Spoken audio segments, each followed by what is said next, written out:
Okay, my 12-year-old son, my 75-year-old dad and myself decided to go to Cambodia house building. Dad hadn't had the greatest of health, so I thought I'd be able to help him out. And what 12-year-old couldn't do with a wider view of the world? We thought we'd make a good mini team within the additional 23 other people that were going. Tabitha Cambodia helps Cambodians to save money over a 10-week cycle for cooking pots, mosquito nets, with the ultimate dream of actually owning their own home. What they need to do though is to save $25 for their house themselves, and volunteers raise an additional $1,500 for each house.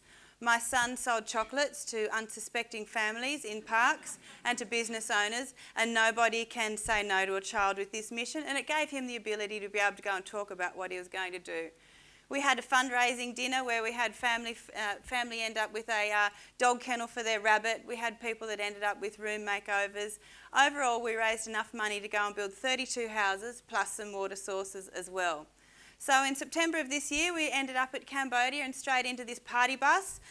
We built in the province of Kampong Tom and also did some English-speaking work at Battambang, but that's another amazing story. So my first feeling when we got there was one of complete chaos. There was whole families on motorbikes carrying lunches. There's policemen beside kids in the back of a ute driving along. But they were so friendly. There's no animosity. They were just lovely people. I don't know what happens if your wire breaks, though. That could cause some issues. So they eke out a living in any way that they can. This boy was harvesting a product called Morning Glory from the dirty water and selling it at the markets. And the way this man has had fuel there, that's a common way that fuel is sold. But on the 17th of April 1975 to January 1979, the Khmer Rouge ruled within Cambodia.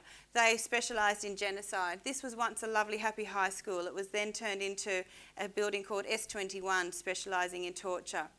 There are more than 300 killing fields within Cambodia, and when it rains, they still have bones come to the surface. There's mass graves for men, women and children.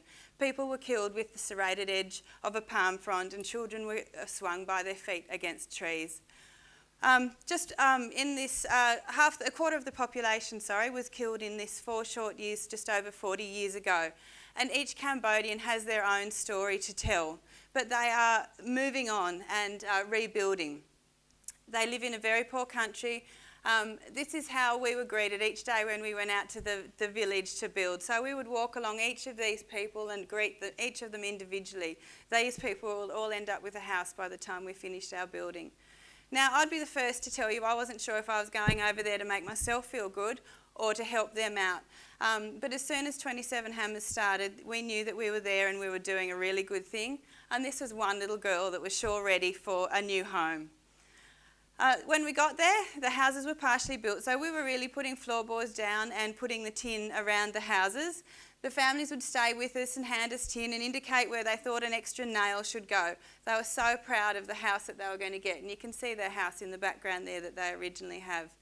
The hygienist in me couldn't help but work out how hot it was or if it was hot, and this was a pretty great indicator of it. I've never sweated so much nor drunk so much water in all my life. Turns out we did have hot dots, but the building did have to continue, so we went on with that. Each afternoon we took with us balls and skittles and played with the children. We taught them how to play duck, duck, goose. There's no English speaking in the village, so that quickly turned into tap, tap, whack.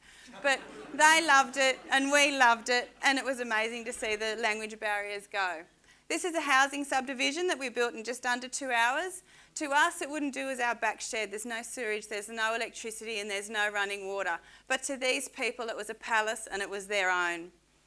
There's only a few older people that we saw while we were there, and this was one of the elders of the village, and she came up and via an interpreter, she put her hands up high, which is the greatest show of respect, and said, "I'm sad, I only have 10 fingers to which to thank you." She was so grateful that her family and her village were getting these houses.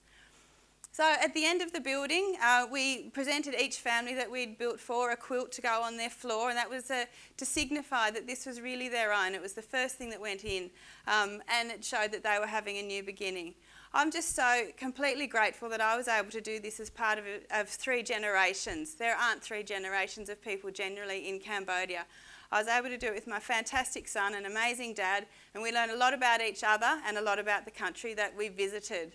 And I'd also just like to thank Scott Safety very much for sponsoring this particular session.